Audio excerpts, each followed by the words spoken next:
नमस्कार, आप देख रहे हैं न्यूज प्रभात। मैं आपके साथ प्रेमराज। इन दिनों बिहार में कोरोना का संक्रमण काफ़ी तेज़ी से बढ़ रहा है। जो ज़्यादातर मामले हैं वो क्वारंटीन सेंटर से निकल के सामने आ रहे हैं। और हम आपको बता दें, जो नीतीश सरकार है उन्होंने एक बड़ा फैसला लिया है।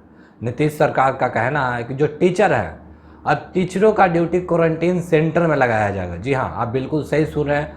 जो तमाम स्कूल हैं उसमें अब जो टीचर लोग हैं उनका जो ड्यूटी है, जो सरकारी टीचर है उनका ड्यूटी अब क्वारंटीन सेंटर में लगाया जाएगा।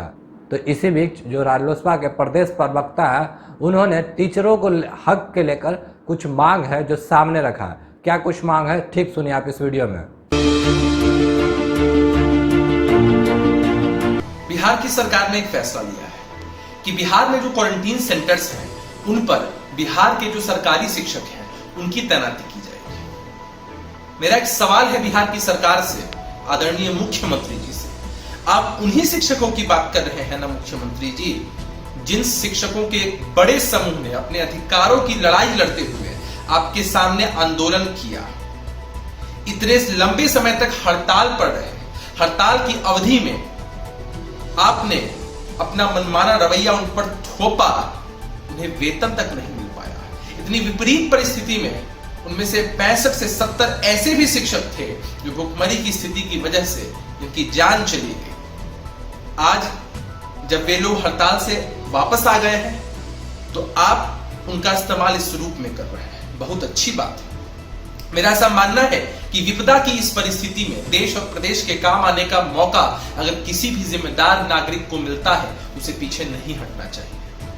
और मेरा ऐसा मानना भी है कि जो भी हमारे शिक्षक भाई हैं वे भी कभी इस जिम्मेदारी से पीछे नहीं हटेंगे मुख्यमंत्री जी। लेकिन उनकी तरफ से मैं एक मांग आपके सामने रखना चाहता हूं कि आपको उनकी सुरक्षा की गारंटी देनी होगी मुख्यमंत्री जी। आपको यह सुनिश्चित करना पड़ेगा कि वे और उनका परिवार हमेशा सुरक्षित रहेंगे। अपनी जान की बाजी लगाकर जो लोग क्वारंटीन सेंटर्स पर रहेंगे उनकी जान की कीमत आपको समझनी पड़ेगी मुख्यमंत्री जी। मेरी सरकार से यह मांग है कि जो भी शिक्षक नियुक्त किए जाते हैं क्वारंटीन सेंटर्स पर उनका बीमा करवाया जाए।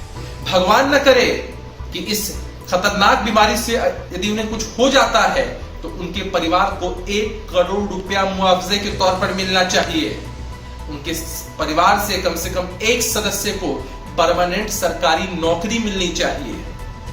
यह बेहद जरूरी है, इसे सुनिश्चित करवाइए मुख्यमंत्री। उनका कहना है कि सही है, पर जो जिम्मेदार नागरिक है अगर उनके हाथ में, अगर जो देश के विपदा की घड़ी में संकट में काम आए, कहीं ना कहीं सही है, पर उनको 1 करोड़ का बीमा, और अगर उनकी इस दौरान मृत्यु हो जाती है तो एक परिवार को, जी हाँ, एक परिवार को सरकारी नौकरी मिलनी चाहिए। ये जो रालोसपा के प्रवक्ता हैं उनका नीतीश सरकार से मांग है कि इस संकट के घड़ी में अगर कोई टीचरों की ड्यूटी लगाते हैं आप तो वो सही है, बीमा है वो होना चाहिए, और एक किसी परिवार में सरकारी नौकरी देनी चाहिए। तो ये थे रालोसपा के शेख झा जिन्होंने नीतीश सरकार से मांग की है। फिलहाल अभी के लिए इतना ही। देखते रहिए न्यूज़ प्रभात को सब्सक्राइब करें और हमारे फेसबुक पेज को लाइक करना बिल्कुल ना भूलें।